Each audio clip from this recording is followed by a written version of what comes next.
Ya baik, bismillahirrahmanirrahim. Assalamualaikum warahmatullahi wabarakatuh. Pada pertemuan kali ini kita akan membahas mengenai preprosesor direktif. Apa itu preprosesor direktif? Menurut istilah, preprosesor direktif adalah suatu perintah yang termasuk ke dalam program, tetapi bukanlah instruksi dari program itu sendiri, tetapi untuk preprosesor. Preprosesor ini dijalankan secara otomatis oleh compiler. Ketika di dalam proses penerjemahan atau compile, program berlangsung.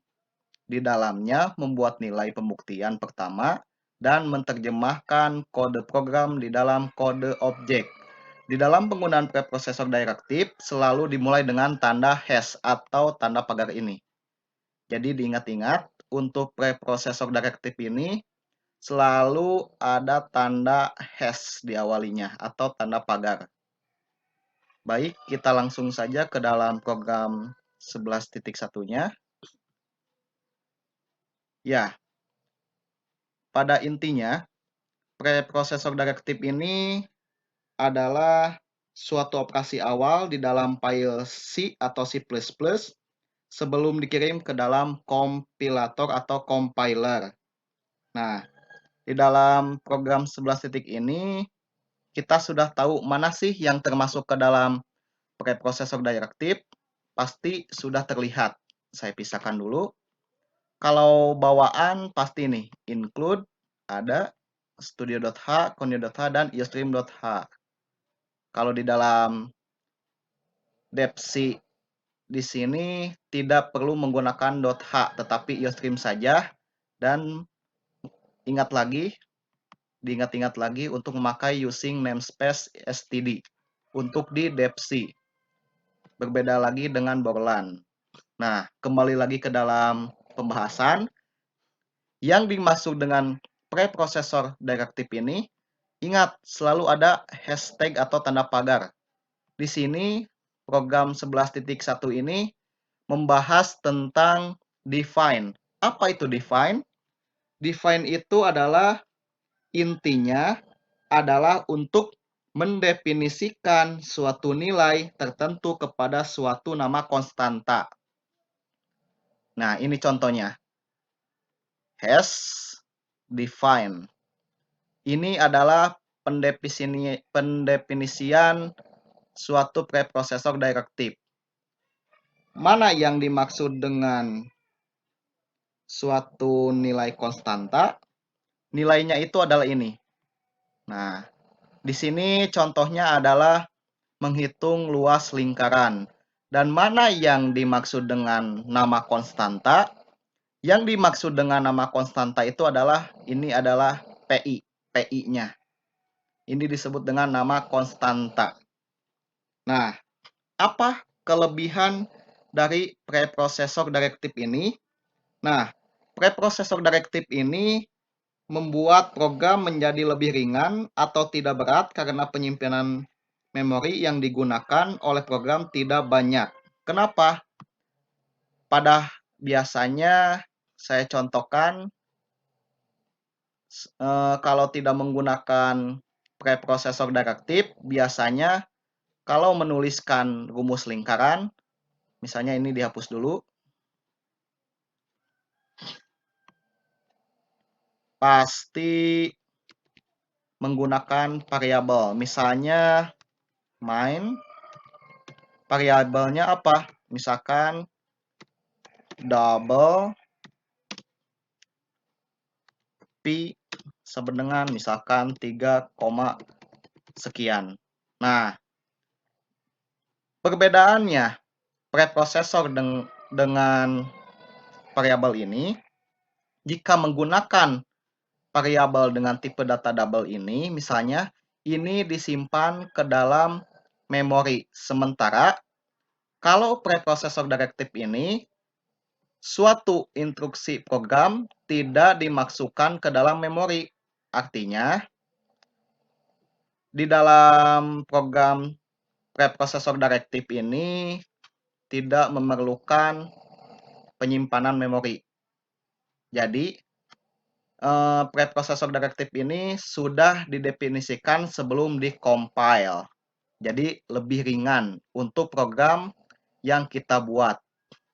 Tidak usah, misalkan ada kejadian program yang kita buat berat saat compile ataupun saat kita menjalankan programnya berbentuk exe atau aplikasi.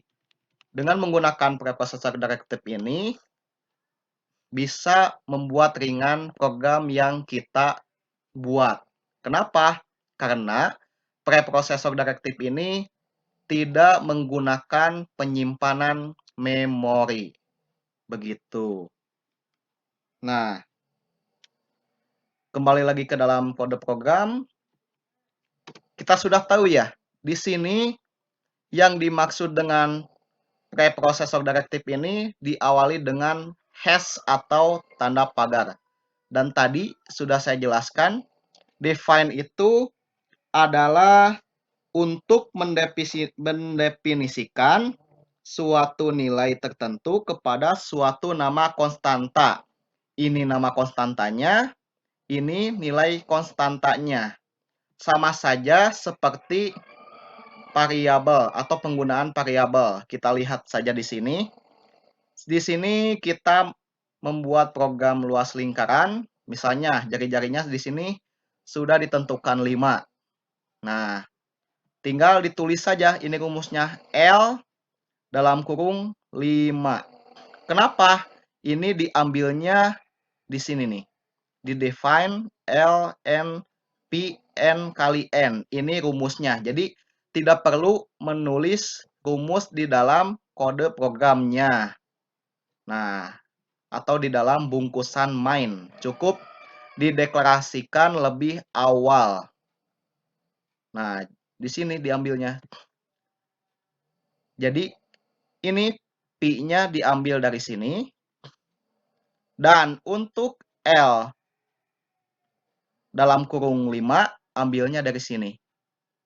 Nah, L dalam kurung 5 ini diambil dari L dalam kurung N. Ini adalah penjabaran rumusnya. N itu adalah untuk jari-jari yang kita akan tentukan. Nah, ini adalah rumus atau penjabaran rumus dari LN. LN ini adalah luasnya, rumus luasnya. Dan ini adalah penjabaran rumusnya. Cukup memasukkannya di sini L dalam kurung berapa yang akan kita masukkan jari-jarinya. Dan acuannya rumusnya ke dalam sini. Cukup mencantumkan L dalam kurung berapa jari-jarinya. Dan ini PI.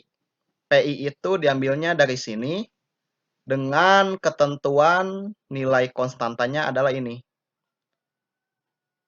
Nilainya 3,141592. Ini adalah ketentuannya. Ketentuan dari PI. Jika kita baca rumusnya, di sini kita mencari luas lingkaran. Kita sudah tentukan jari-jarinya 5.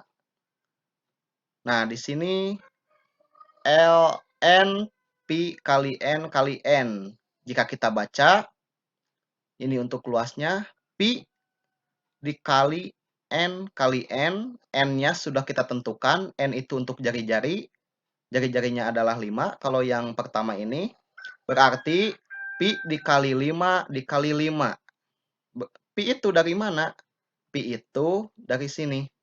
Berarti nilainya adalah ini. Kalau kita baca, 3,141592 dikali 5 dikali 5. Ini adalah suatu ketentuannya. Jadi, suatu program mengeksekusi dari preprosesor dulu, dari sininya dulu. Lalu, program membaca ke bungkusan ini. Itu tahapannya.